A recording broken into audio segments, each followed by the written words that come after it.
எல்லாருக்கும் நமஸ்காரம். இன்னைக்கு 51வது ஸ்தோத்திரம். 51 தானே? ஆமாம். நேற்று வரைக்கும் 50 பார்த்தோம். இன்னைக்கு 51. நேற்றுக்கு 50 தானே பார்த்தோம். ஆமாம், இன்னைக்கு 51. இன்னைக்கு வந்து தர்மகுப், தர்மகிருத், தர்மி, சதசரமத், சத்கட்சரம். கரெக்டாக சொல்லணும். சதசரமத் சத்கட்சரம், சதசரம சத்கட்சரம்.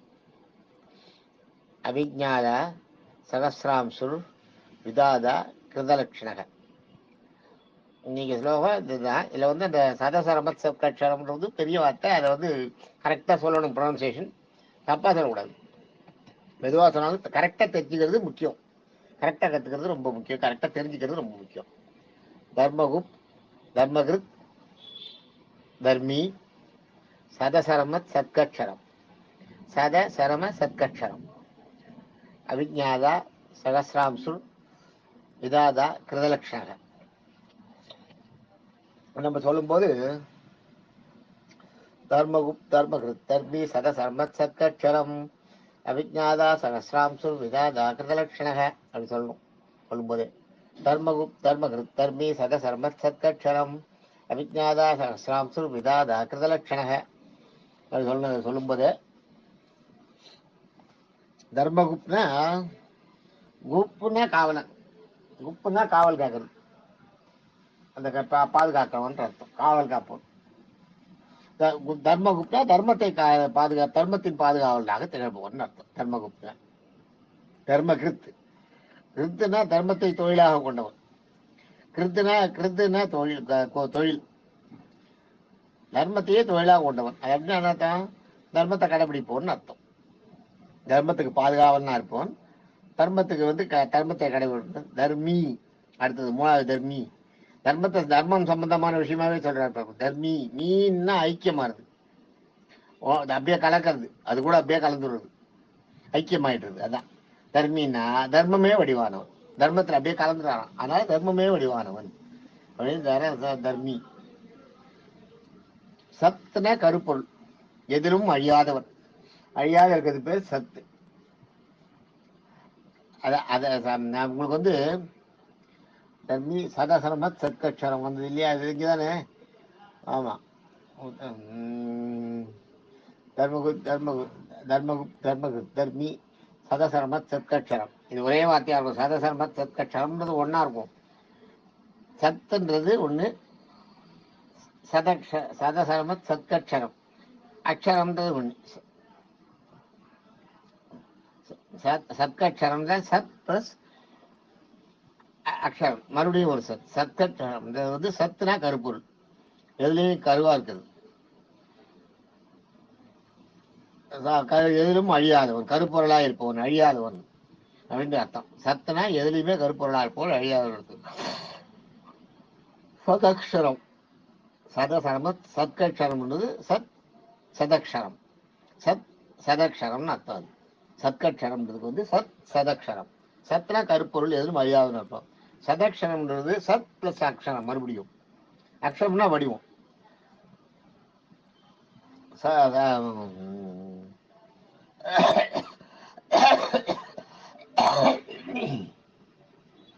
சத்துனா அக்ஷரம், சதான்னா அக்ஷரம்ன்றது வந்து சத, சத்துன்றது வந்து சதா, எப்ப பார்த்தாலும் சதா அதே இது, சதா அதே இல்லையா? அதான் அக்ஷரம்னா வடிவம். சதா அக்ஷரம் தான் சத்கட்சரம்ன்ற சொன்னேன் இல்லையா? சத்கட்சரம். அது சத்துன்றது வந்து அத கருப்பொருள் எதுவோ எல்லாத்துக்கும் கருப்பொருளாக மூலமாக உடையவன், கருப்பொருளாக உடையவன் அர்த்தம். சதக்ஷரம்ன்றது சதா அக்ஷரம். சதான்னா எப்பவுமே, அக்ஷரம்னா எப்போதும் எப்போதும் அந்தந்த உருவங்களாவே இருக்குது. அக்ஷரம்ன்றது வந்து உருவம், வடிவம். ஞாபகம் வச்சுங்க, அக்ஷரம்ன்றது வடிவம். அதனாலதான் ஒரு எழுத்துக்கு அக்ஷரம்னு, எழுத்துக்கு அக்ஷரம்னு ஏன் வருதுன்னா, எழுத்துக்கு வந்து வடிவத்துல வருது. ஒலி போய் வடிவம், அதுக்கு ஒரு வடிவம். நீங்க ஒரு எந்த லாங்குவேஜ்லயோ, இங்கிலீஷ்லயோ, தமிழ்லயோ, எந்த லாங்குவேஜோ, ஒரு எழுத்துக்கு நீங்க ஒரு ஏன்னா ஏக்கு ஒரு வடிவம் கொடுக்குறீங்க இல்லையா? ஆனா ஆவுக்கு ஒரு வடிவம் கொடுக்குறீங்க இல்லையா? தெலுங்கு, கன்னடம், மலையாளம் எல்லாத்துலயுமே அந்த வடிவம்.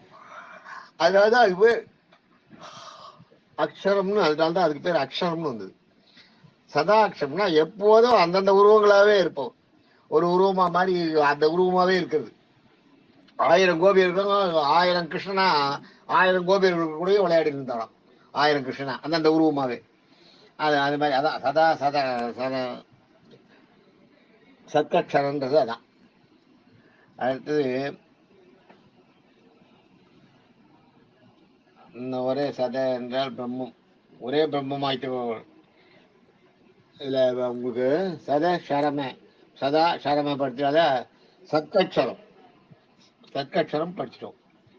அடுத்தது வந்து அவிஜாதா இல்லையா, பாவங்களுக்கு அக்ஷரம்ன்றதுக்கு வந்து மறுபடியும் ஒரு சதசரமத் சத்கட்சரம். சதசரம தான் பார்த்தோம், சதசரமச்சரம் பார்த்தோம். சத்கட்சரம்ன்றதுக்கு மறுபடியும் ஒரு சத்கட்சரம் வருது பார்த்தோம் இல்லையே. தர்மி 51 என்ன ஒரு தர்மி சத சரம சத்கட்சரம். சத சரம சத்கட்சரம். ஆன்னா ஒரே சதன்னா பிரம்மன்னு ஒரு அர்த்தம்.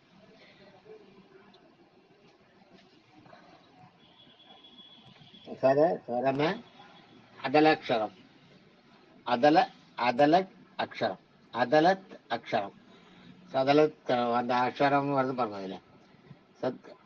சத சரமத் சத சரம சத்கட்சரம். அதுதான் அதல அக்ஷரம் ரெண்டு. இது அதல அக்ஷரம்னு ரெண்டு.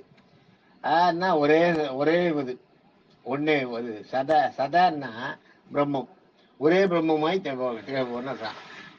அசதன்னா அசத்னா ஒரே பிரம்மமாய் திகழ்வோன் அப்படின்னு அர்த்தம்.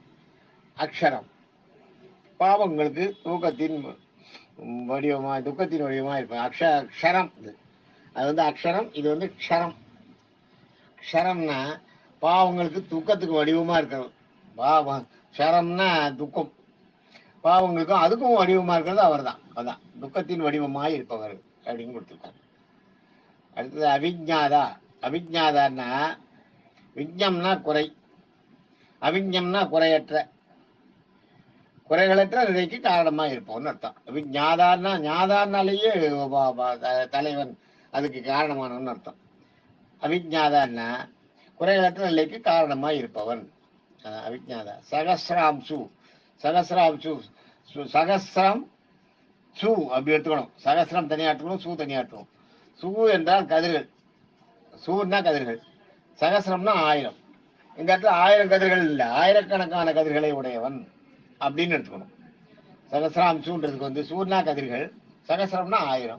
இந்த இடத்துல 1000 எடுத்துக்கூடாது, ஆயிரக்கணக்கானு எடுத்துக்கணும். ஆயிரக்கணக்கான கதிர்களை உடையவன் சகசிராம்சு அப்படி எடுத்துக்கணும். விதாதா, தாதான்னா தலைவன், வீணா வெற்றி, வெற்றிக்கு அதிபதி விதாதா. கிருதலக்ஷணகா, கிருதன்னா அனைத்து லட்சணங்களையும், லட்சணம்னா எல்லா லட்சணம்ன்றது வந்து அழகு, எல்லா அழகையும் பொருந்தியவன், அனைத்து லட்சணங்களையும் உடையவன், எல்லா அழகும் பொருந்தியவன் அப்படின்றது கிருதலட்சண.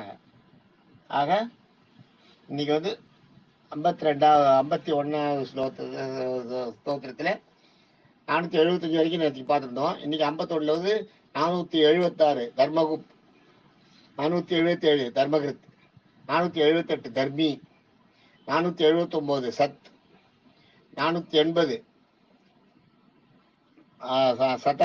சதக்ஷரம், 481 வந்து அதலத், 482 வந்து க்ஷரம், 483 அவிஜாதா, 484 சகசிராம்சு, 485 விதாதா, 486 கிருதலட்சணகா. இப்ப நம்ம இன்னைக்கு வந்து 476 இருந்து 486 வரைக்கும் பார்த்துருக்கோம். 11 திருநாமங்களை பார்த்துருவோம். இன்னைக்கு 11 திருநாமம், 51வது ஸ்தோத்திரத்துல 11 திருநாமங்கள் பார்த்துருக்கோம். 11 திருநாமங்களுக்கு அர்த்தம் தெரிஞ்சிருக்கோம். சகசிரநாமத்துல 11 திருநாமங்களுக்கு அர்த்தம் தெரிஞ்சிருக்கோம். இது வரைக்கும் 486 திருநாமங்களுக்கு படிச்சிருக்கோம், அர்த்தத்தை தெரிஞ்சுட்டு இருக்கோம். தேங்க்யூ.